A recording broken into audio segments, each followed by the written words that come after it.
ओम हरि ओम हरि ओम हरि ओम। जय गुरुदेव। विगत कई दिनों से हम लोग एक चर्चा को श्रवण करना चाहते थे, जिसमें अपने ग्रुप में ही हमारे गुरुदेव के परम प्रिय भक्त ईशु भाई ने यह कहा था कि जो हम सुनते हैं कि अष्ट सिद्धि नवनिधि के दाता, तो ये अष्ट सिद्धि और नवनिधि क्या है, इसको वो विस्तार पूर्वक कह रहे थे कि इस पर थोड़ा व्याख्यान हो जाए तो सभी को अच्छे से समझ में आ जाए।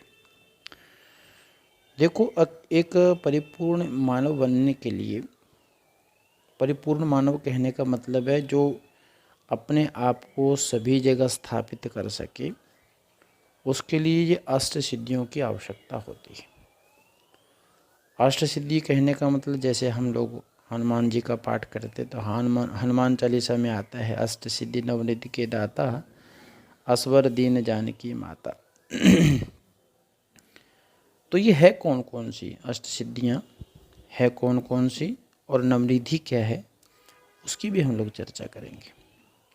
देखो, अष्ट सिद्धि में जो पहली सिद्धि है उसका नाम है अनिमा, और दूसरी सिद्धि का नाम है महिमा, और तीसरी सिद्धि का नाम है गरिमा, और जो चौथी सिद्धि है उसका नाम है लघिमा, और पांचवी सिद्धि है उसका नाम है प्राप्ति सिद्धि, और जो छठी सिद्धि है उसका नाम है प्राकम्य सिद्धि, और जो सप्तमी है उसी का नाम है ईशिता सिद्धि, और अष्टमी जो है वशिता सिद्धि।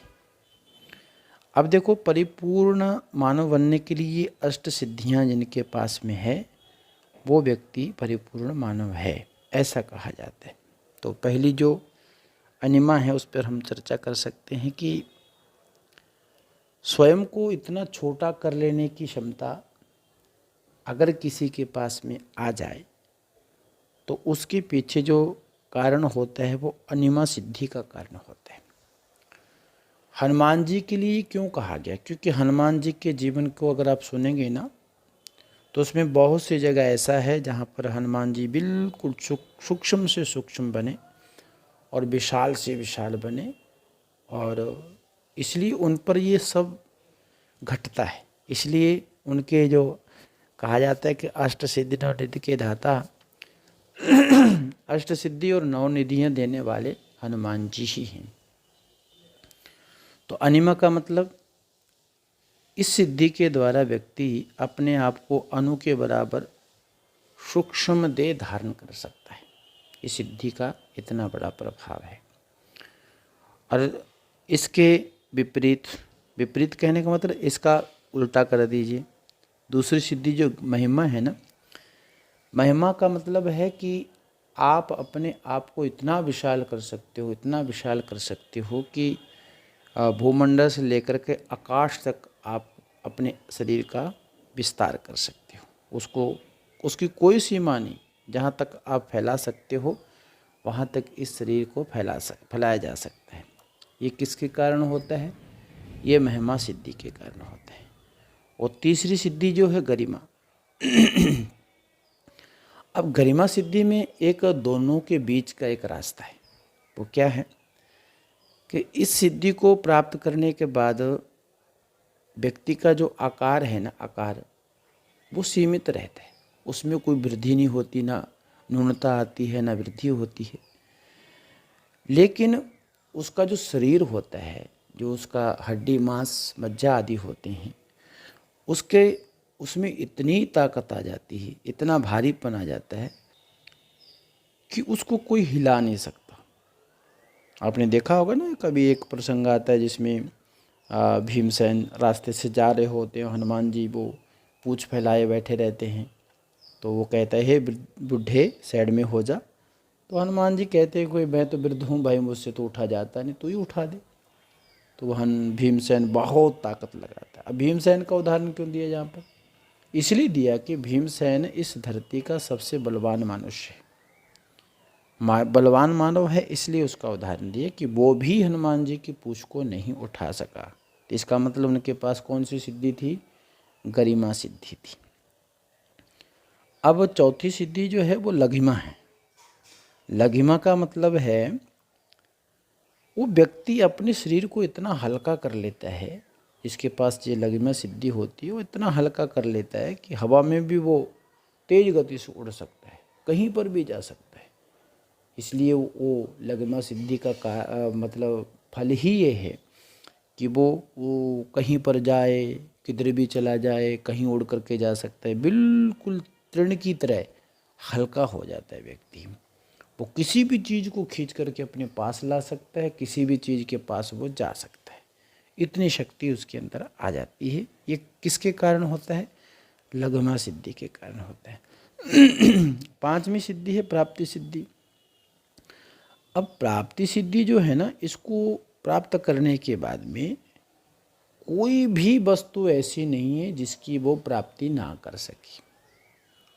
संकल्प किया और वस्तु की उपस्थिति हो गई। ये किससे होता है? ये प्राप्ति सिद्धि से होता है। जिसके पास प्राप्ति सिद्धि है वो व्यक्ति कभी भी किसी भी समय में जिस वस्तु की कामना करेगा वो वस्तु उसके पास में आ जाएगी। चाहे वो धरती पर हो तो भी, नहीं हो तो कहीं से भी, जहाँ वो कल्पना करेगा, जहाँ वो वस्तु होगी वहाँ से उसके पास आ जाएगी। तो नाम ही प्राप्ति सिद्धि है। तो प्राप्ति सिद्धि का मतलब है कि अप्राप्य की प्राप्ति, जो मतलब दुर्लभ वस्तु है उसकी भी जिसको प्राप्ति हो जाए, उस सिद्धि का नाम प्राप्ति सिद्धि। और जिस व्यक्ति के पास ये सिद्धि होती है उसके लिए सभी वस्तुएं सुलभ हो जाती हैं। अब छठी सिद्धि जो प्राकम्य सिद्धि है, देखो इस सिद्धि को प्राप्त करने के बाद व्यक्ति के अंदर इतना प्राकम्य आ जाता है, इतना वो बुद्धिमान हो जाता है, इतना वो शक्तिशाली बन जाता है कि आप अगर उसके पास से भी गुजर जाएंगे ना तो आपके मन में क्या चल रहा है, आपके विचार कैसे हैं, आप क्या सोच रहे हैं, क्या करना चाहते हैं, ये सब वस्तुएं उसको अनायास ही उसको जानकारी हो जाती है। तो ये किससे होता है? ये प्राकम्य सिद्धि के द्वारा ये संभव होता है। अब देखो ईशता सिद्धि। ईशता सिद्धि ये जो होती है, जिस व्यक्ति के भी पास हो तो वो व्यक्ति भगवान के आसन के बराबर अपना आसन लगा लेता है। ईशता का मतलब ही है कि सभी पर शासन करना, सभी पर अपना आधिपत्य स्थापित करना। तो ये ईशता सिद्धि इसके पास होती है। आधिपत्य स्थापित वही कर सकता है जो 16 कलाओं से संपूर्ण हो, भगवान हो। तो भगवान कहने का मतलब है कि उसके पास में ईशता सिद्धि होती है, और जिसके पास ईशता सिद्धि होती है वो भगवान के बराबर बैठने की क्षमता रखता है। यानी भगवान जैसे गुण उस व्यक्ति के अंदर आ जाते हैं। वो दुनिया में कहीं भी अपना स्वामित्व प्राप्त कर सकता है, कहीं पर भी अपने आप को आधिपत्य स्थापित कर सकता है। ये ईशता सिद्धि के कारण होता है। वशता सिद्धि, अब ये 8वीं सिद्धि है। इसका तो नाम ही सुनने से आपको समझ में आ गया होगा कि किसी भी वस्तु को अपने वश में कर लेना। किसी भी वस्तु को अपने बस में जो व्यक्ति कर लेता है उसके पीछे जो सिद्धि है वो है वशिता सिद्धि। तो ये संक्षिप्त में हम लोग, क्योंकि एक कारण ये है ना कि व्हाट्सएप में बहुत लंबी वॉइस जाती नहीं है, इसलिए हम संक्षिप्त में जल्दी जल्दी में इसको आप लोगों के सामने रखा। तो अब थोड़ा सा इसका सारांश हम लोग जान लेते हैं। ये अष्ट सिद्धियों से परिपूर्ण कौन थे? हनुमान जी। कौन थे? हनुमान जी। तो जब हनुमत चरित्र आप पढ़ेंगे तो उसमें आपको ये पता चलेगा कि कहीं कहीं हनुमान जी ने अपने आप को इतना सूक्ष्म कर लिया, कहीं कहीं अपने आप को विशाल कर लिया, कहीं पर वो जैसे कुछ औषधि की आवश्यकता पड़ी तो वो पहाड़ तक को उठा के लेके आ गए, या फिर कहीं कहीं आपने ये देखा होगा कि भाई वो उड़ करके सूर्य के पास चले गए, सूर्य को निगल गए। ऐसी कहानियाँ हम लोग श्रवण करते हैं ना। तो ये कैसे हो पाया? ये कैसे हो पाया? तो इसको पाने के लिए ये अष्ट सिद्धियाँ बहुत काम करती है।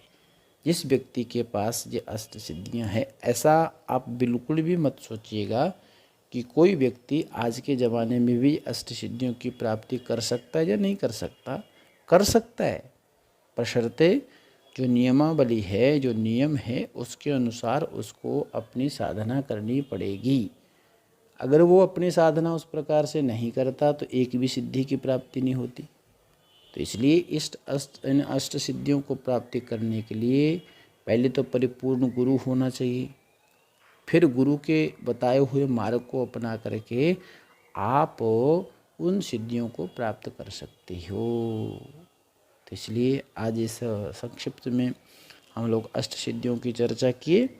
फिर अब हम नवनिधि की भी चर्चा अगले पाठ में करने वाले हैं, जो आपको जल्दी सुलभ होगी, जल्दी प्राप्त होगी। हरि ओम तत्सत, हरि ओम तत्सत। बोल सतगुरुदेव भगवान की जय।